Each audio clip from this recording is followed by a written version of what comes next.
Alright, what is up guys, Geek here, and welcome back to another After Effects tutorial. Today we'll be continuing our motion graphics series with this really cool sweep transition effect, as you saw in the preview. Now this is a really simple effect, but it's been used lately by a lot of motion designers, and I really want to share with you guys how this effect can be achieved. Now once again, this may not be the best way to do it, but it's how I learned to do it. So without further ado, let's get started. The first thing we're going to do is create a circle, and that can be any color, and let's just make it any size for now. Let's center the anchor point and center the shape itself.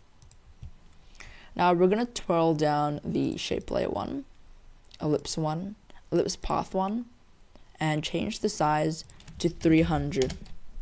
Make sure the chain is selected so both of them get altered.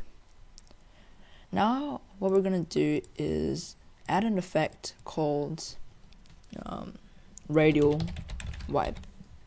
This is an inbuilt effect in After Effects, and it's basically this. It's really simple, but it helps us achieve the effect.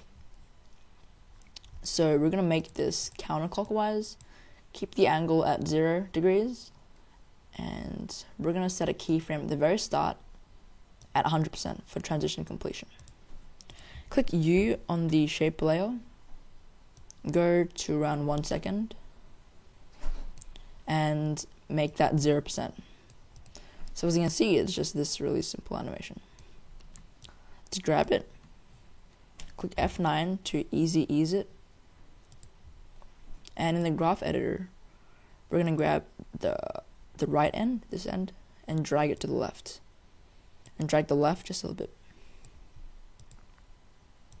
So that just makes it a little more smoother. Just trim that down a little bit. Okay. So now what we're going to do is duplicate this multiple times. Once, twice, up to shape layer 9. Right? And we are going to search in the search bar size. So what that does is that for every single layer, it'll show anything that says size. So for the first one, we're going to leave that at 300. For the next one, we're going to change that to 500. So just increase every single one by 200. 700, 900, 1100, 1200, sorry, this should be 1300, right? 1500, 1700, and finally 1900. That should be it. Okay.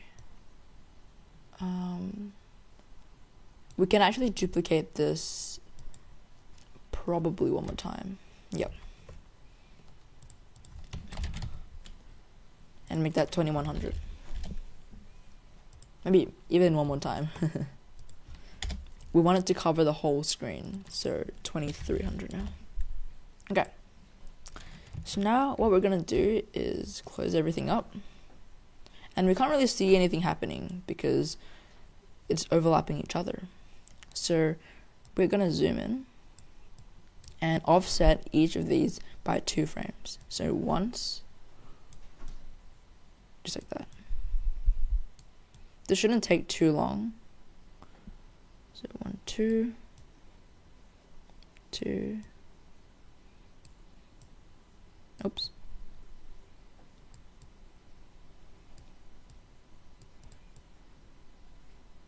And as you can see on the preview, it's starting to look a little bit better.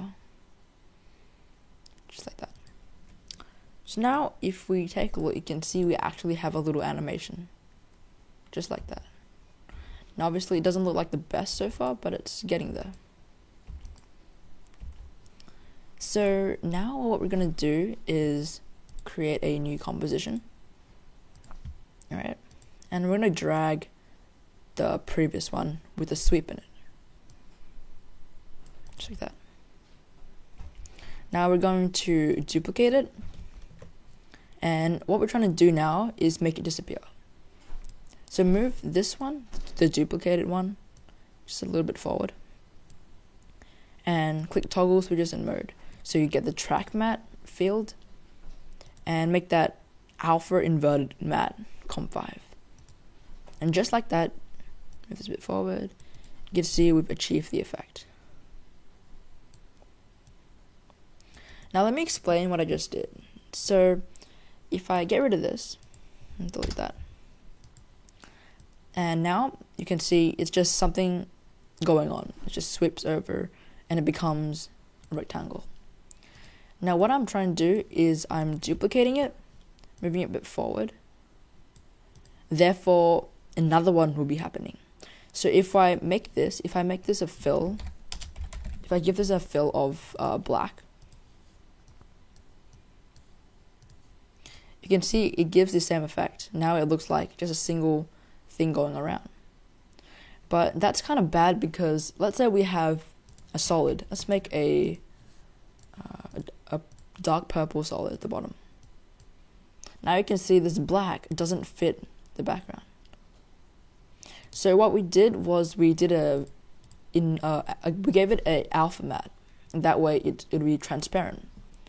So if I make this alpha inverted matte comp 5, bang, it fits just like that. So that's pretty much it. There's not much to it. It's very simple, but it looks really nice.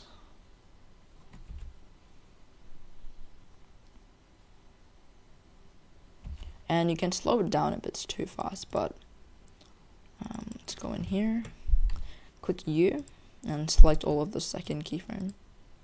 Oops. What am I doing?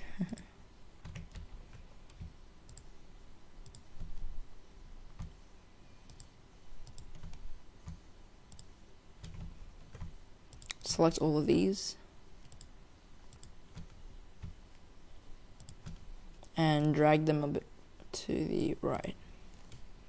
Let's go back here. And you can see if we RAM preview this, it looks a lot nicer.